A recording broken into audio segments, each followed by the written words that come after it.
das Allgemeine, also warum ich in der Autobranche oder beziehungsweise in diese Tuning-Szene reingerutscht bin, fängt eigentlich in meiner Kindheit an.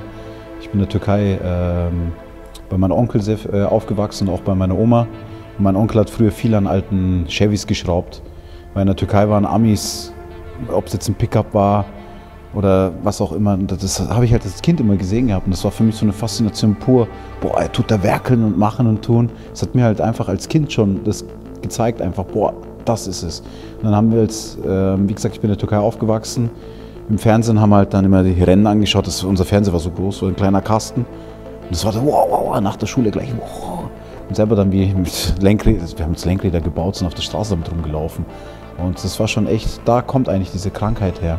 Und ja, als ich nach Deutschland gekommen bin, habe natürlich die Sprache gelernt. Und das Erste, was mich halt interessiert hat, war Kfz-Ausbildung. Die habe ich auch abgeschlossen und ja, daher fängt es eigentlich an, dieses Autothematik einfach. Mein erstes Auto steht hinter mir, das ist mein Cabrio, das habe ich heute immer noch und da stecken die meisten Emotionen und auch die ganze Liebe bis heute alles da drin.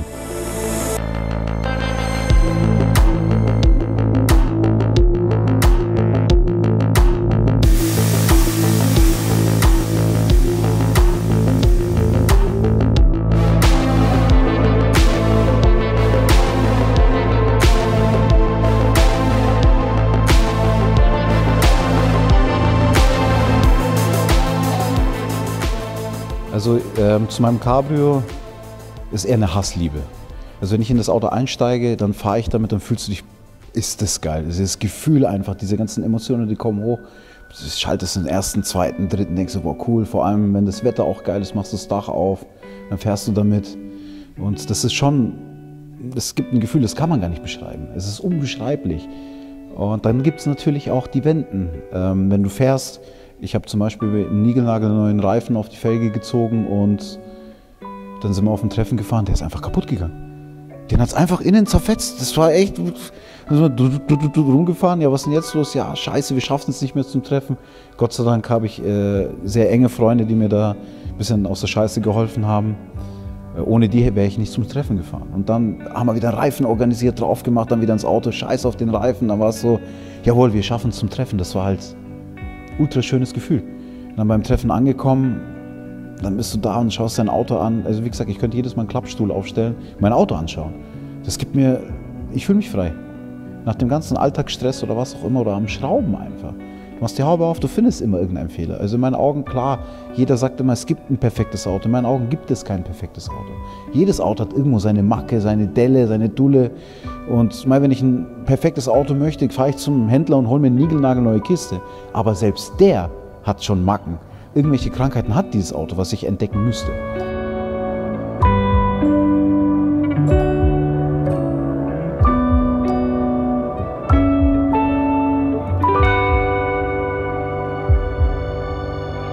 Bei den ganzen Autos, die jetzt mir gehören, ist halt immer so, für mich war nicht wichtig der Hersteller, die Marke, sondern wenn ich mich vor das Auto hinstelle, dann schaue ich mir die Linie von dem Auto erst einmal an. Es gibt zig Autos auf dem Markt. Meistens bin ich hängen geblieben, so 80er, 70er, aber hauptsächlich eigentlich 90er. Also 90er Jahre sind so irgendwie in meinen Augen die perfekte Baureihe, weil einfach die Linie stimmig ist. Ich sage immer, ein Auto ist halt so konstruiert, wie ein Kind ein Auto zeichnen würde. Und so, das gefällt mir einfach. Wenn ich mich, wie gesagt, davor hinstelle und dann schaue ich mir diese Seitenkante an, denke mir so, das ist das Auto. Und dann setzt du dich rein und dann fährst du erst einmal und danach kriegst du erst die volle Bestätigung, okay, das ist der. Dann will ich das Auto haben. Und danach tue ich auch alles für dieses Auto. Ob ich jetzt ein anderes Auto tausche oder keine Ahnung, dafür mehr arbeiten muss, dann mache ich das. Weil ich einfach dieses Auto haben möchte, weil es mir gefällt. Und markentechnisch ist halt für mich, ob es jetzt ein BMW ist, ein VW ist, ein Ford ist, es ist vollkommen wurscht. Es muss mir Spaß machen. Und deswegen verstehe ich auch zum Beispiel nicht in der ganzen Szene diesen Markenhass. Ich liebe alle Autos, die mir gefallen. Das ist eine Geschmackssache.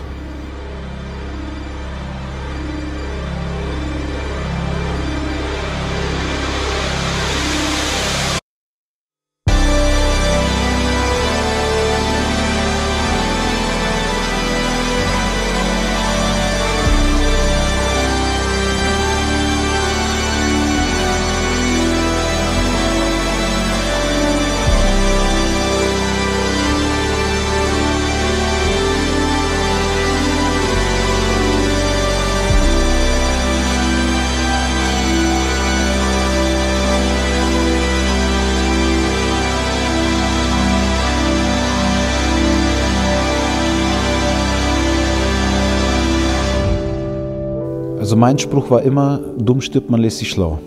Wenn du zum Beispiel unbedingt in der Tuning-Szene, bei mir sind es mittlerweile fast 20 Jahre, und wenn du dir etwas in den Kopf gesetzt hast, mach's einfach. Es muss dir gefallen. Das ist so das Wichtigste einfach in der Tuning-Szene, weil es gibt immer Leute, die hassen dich. Die wirst du immer haben. Der geht da rum und sagt dann, ja, das wäre nicht so. Damit musst du dich halt konfrontiert fühlen. Einfach sagen, okay, es gefällt ihm nicht, aber mir gefällt's. Shit happens. Deswegen, wenn du ein Auto tunen möchtest, so wie es dir gefällt, einfach durchziehen. Es muss dir gefallen. Du setzt dich da rein. Du kriegst die ganzen Emotionen. Du fährst damit. Du heizt auf der Rennstrecke oder auf der Landstraße oder wo auch immer. Es muss dir gefallen. Und das ist das Wichtigste in der Tuning-Szene.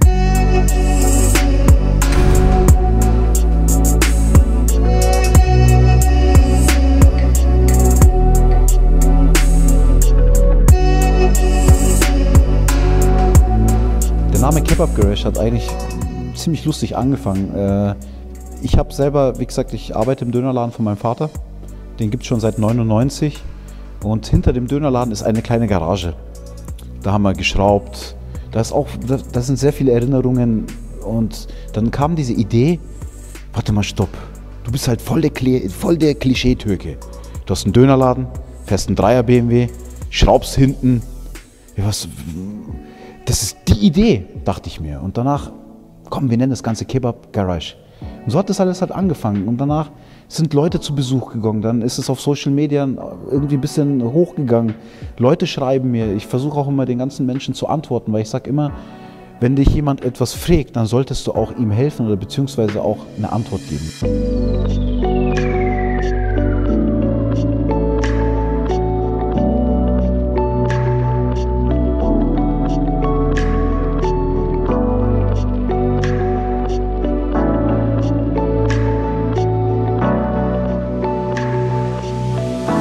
Jeder hat das Recht, einfach, wenn jemand eine Frage stellt, einfach eine Antwort zu bekommen.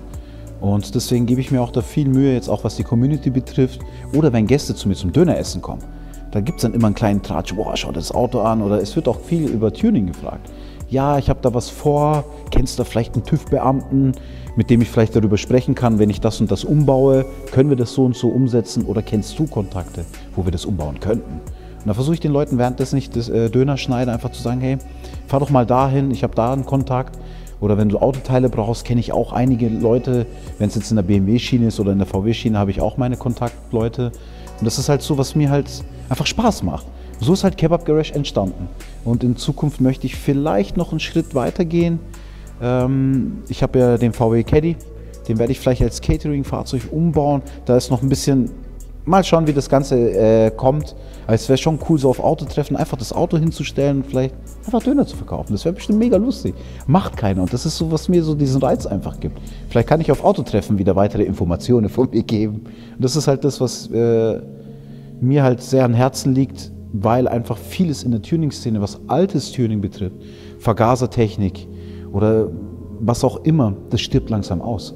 Das Problem ist, die jungen Leute heute, keine Frage, also wer ein neues Auto fahren möchte, soll es machen, um Gottes Willen. Und dann setzt man sich rein, heute ist halt viel mit Software, Ladeluftkühler da. Und das war halt bei uns genau anders. Und da versuche ich halt den Leuten, die jungen Leute, die ältere Fahrzeuge fahren und nicht mehr weiter wissen, das ist halt das, was ich mir an Herzen lege, komm, denen helfe ich. Da sage ich einfach, du versuch mal das und das. Und wenn mein Wissen nicht ausreicht, habe ich noch alte Kontakte, wo ich sage, fahr dahin, der hilft dir bestimmt. Und das liegt mir halt sehr am Herzen.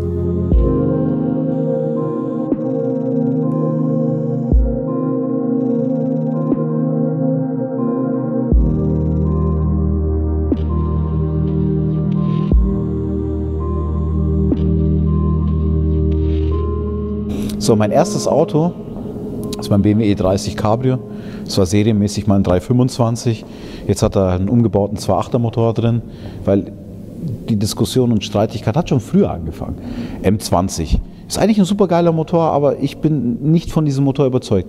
Er ist schnell zusammengebaut, er läuft auch gut, aber so vom E36, der Motor läuft halt in meinen Augen besser. Und deswegen habe ich ihn auch verbaut, weil ich dachte mir, komm, ich brauche einen Motor, wenn ich auf lange, weite Treffen fahre, dass ich einfach sicher ankomme, ohne dass ich halt irgendwie Kopfschmerzen haben muss. Und mein erstes Auto, lustige Geschichte, ich habe bei BMW gearbeitet und auf dem Heimweg am Dönerladen ist auch ein Nachbar von uns gewesen damals, Doktor, ich habe keine Ahnung, wie der heißt, der hat den E30 hinter mir gehabt. Der hat einen leichten Seitenschaden gehabt. Und ich habe mir immer gedacht, boah, das Auto wäre echt cool. Dann habe ich ihn halt mal gefragt gehabt. Mein Dad hat ihn auch natürlich gefragt, weil ich ja das Auto unbedingt haben wollte. Und da, wo er da stand, der hat 15 Zoll BBS RS-Felgen drauf gehabt, M-Technik 2 ab Werk. Und klar, manche Mankos und Dinge, das wusste ich halt zu dem Zeitpunkt halt nicht, was ich halt mit der Zeit jetzt erfahren habe. Da dachte ich mir, das ist das Auto. Das will ich haben. So mit dem Lehrlingsgeld zusammengekratzt, habe das Auto gekauft. Bin dann natürlich erstmal rumgefahren. Ich habe mich so cool gefühlt. Es war Cabrio auf und danach sitzt du so drauf, boah, und du warst halt jung und energiegeladen. Klar waren dann die Zeiten natürlich auch da, dass man Mädels aufreißen wollte. Aber zu dem Zeitpunkt warst du voll der Klischeetürke, ne? Du saßt in einem Dreier-BMW, bist selber Kanake und danach denkst du, schaust du raus, boah, schau dir dieses hübsche Mädchen an. Die hat dich angeschaut, das für ein altes Auto, ist einfach weggegangen. Und wenn ich jetzt aber heute zu der Zeit denke, ist das, boah, der fährt voll das Kultfahrzeug. Und das ist halt so, wo man vielleicht drüber lachen kann. Also ich lache drüber. Damals war es halt voll der Klischeetürke. Heute ist es ein Kultfahrzeug. Gut, ein anderer BMW, der steht daneben. Das ist jetzt mittlerweile genau die Klischeekiste. Die war schon damals die Klischeekiste. Und heute ist es ein sehr populäres Auto. Der BMW E36. Hätte ich das gewusst, hätte ich meine Halle vollgestellt mit den Dingern. Und das war aber zum Beispiel, zu dem Zeitpunkt war das nicht meins. Für mich war der E36 vom Design schon zu weit, weil das dann eher mehr ein bisschen runder geworden ist als der E30. E30 hat halt mehr Kanten, mehr Fehler. Mein lustiger Gag ist immer, was ich immer sage, der E30 steht dann immer gut, wenn er 30 Meter Abstand zu dir hat. Dann schaust du das Auto an, boah, ist der fett. Umso näher du gehst, Spaltmaster, irgendwie verliert der Servoöl. Und danach denkst du dir, ja scheiße, geh mal wieder 30 Meter hinter. Und deswegen hat wahrscheinlich BMW auch die Autozahlen erweitert. Zum Beispiel der E60, da müssen wir 60 Meter weiter hintergehen, damit er schön ausschaut. Und ein kurzer Witz am Rande. Also das war halt immer so, das Gefühl war einfach schön. In meiner Azubi-Zeit hatten andere, sind ein Punto gefahren. Ich bin ein Dreier-BMW gefahren. Und das war ein schönes Gefühl. Immer Dach offen. Ich bin nur rumgefahren. Zum Beispiel, wenn ich Probleme hatte oder in der Arbeit Stress hatte oder ein Mädchen hat dich mal verlassen. Jeder kennt diesen Schmerz einfach. Und danach musste man halt gucken, was mache ich jetzt? Dann war es einfach ins Auto einsteigen, mittlerer Ring, einfach ein bisschen rumheizen, wieder zurück und danach warst du irgendwie, du hast dich wieder gut gefühlt. Klar, die Probleme waren noch da. Aber so ein Auto schafft es in diesem Moment, diese Probleme einfach auszuschalten. Du setzt dich rein, du fühlst dich einfach frei. Und das hat mir dieses Auto eigentlich immer gegeben. Aber zu der Hassliebe, dann hat natürlich das Auto irgendwann Probleme gemacht. Dann habe ich so einen Hass auf dieses Auto geschoben, dass ich ihn Ewigkeit nicht mehr angeschaut habe. Ich habe ihn in die Garage eingesperrt, dachte mir, komm, ich habe ihn tipptopp hingestellt.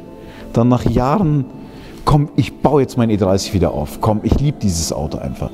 Und ich habe immer zu meinen Freunden und Kumpels und zum Partner gesagt, der ist rostfrei. Bis ich ihn zerlegt habe. Da Rost, hier Rost. Ich dachte mir, wieso haben die das damals beim Löcherbohren nicht verzinnt? Wir haben Autos umgebaut, quasi auf M-Technik 2, weil das jeder haben wollte. Wir haben die Löcher gebohrt, verzinnt, alles sauber gemacht. Ich verwette, diese Autos haben keinen Rost. Aber die vom Werk. Und jeder will immer, boah, der hat der M-Paket ab Werk. Ja, ist ja was Besonderes. Ist nicht besonders. Es rostet noch mehr darunter irgendwie gefühlt. Und ja, und danach haben mir Freunde geholfen, das Auto zusammenzubauen. Ich habe auch selber irgendwann angefangen, wo der zusammengebaut worden ist mit meiner Psyche. Ich war gesundheitlich leider Gottes nicht mehr so fit. Da habe ich sehr enge Freunde gehabt, eine sehr gute Freundin gehabt und die haben mir halt geholfen, dieses Auto aufzubauen. Da bin ich ihm bis heute dankbar. Weil ich glaube nicht, dass ich heute dieses Auto hinter mir da stehen gehabt hätte, wenn ich die Freundin nicht gehabt hätte. Und da, wie gesagt, es ist halt auch sehr emotional einfach. Deswegen sage ich ja, in der Tuning-Szene dieser Zusammenhalt ist sehr wichtig, dass man sich gegenseitig hilft, macht, unterstützt. Und heutzutage ist wirklich auch schwierig, jemanden zu finden, der einen sehr gut unterstützt, weil die Zeit einfach anders ist. Wenn man 15 Jahre zurückdenkt, war einfach, boah, du hast mega, eine Hand wäscht die andere. Heute ist, ich finde, meiner Meinung und aus meiner Perspektive einfach, dass viel sehr egoistisch gesehen wird. Und das ist das, was halt auch einen Teil der Tuning-Szene einfach kaputt macht. Bestes Beispiel ist Wörthersee. Wir sind alle dahin gefahren. Es hat immer Spaß gemacht. Und jetzt die jungen Leute, die zum Dönerladen zu mir zum Essen kommen, fragen mich auch, boah, du warst am Wörthersee, wie war es für dich? denen das zu sagen, dass der Wörthersee jetzt eigentlich nicht mehr stattfindet, die kurz vor ihrem Führerschein sind, und denen dann zu sagen, es war immer geil. Wir haben immer Spaß gehabt. Wir haben getrunken, wir haben Autos angeschaut, wir uns hingesetzt, Autos beim Vorbeifahren angeschaut. Und dass solche Treffen leider Gottes jetzt kaputt gehen. Und dann fragen dich diese Jungspunde, die kurz vor ihrem Führerschein sind und die ihr eigenes Auto tunen wollen und fragen dich, was soll ich mir kaufen, was würdest du mir empfehlen? Und dann sagst du, find dich selber. Und danach will er zum Wörthersee fahren und dann kommt dieses Thema, ja, Wörthersee ist vorbei. Klar gibt es andere Treffen, die man auch unterstützen sollte. Aber meiner Meinung nach war Wörthersee immer das coolste Treffen, auch wenn es früher mehr VW war. Ich bin auch mit meinem BMW runtergefahren, habe ihn irgendwo am Eck geparkt, habe mir die ganzen VWs angeschaut. Weil einfach, für mich, wie gesagt, Marke ist mir egal. Ich schaue mir die Autos an, ich hole mir auch Ideen für mein Auto. Weil wenn du die Ideen holst, wenn er was umgebaut hat, heißt es ja nicht gleich, ich könnte es bei meinem BMW nicht machen. Und da tun mir wirklich die jungen Leute einfach heute leid, dass es solche schöne Treffen nicht mehr gibt.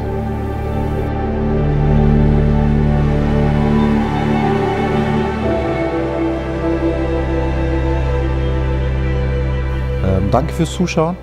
Ganz wichtig, lasst ein Like da, lasst eure Döner-Kommentare da. Wie isst ihr eigentlich euer Döner? Als Kommentar wäre auch mega interessant. Abonniert diesen Kanal, unterstützt einfach die Tuning-Szene. Danke fürs Einschalten. Ich liebe euch alle. Bis dann. China Number One.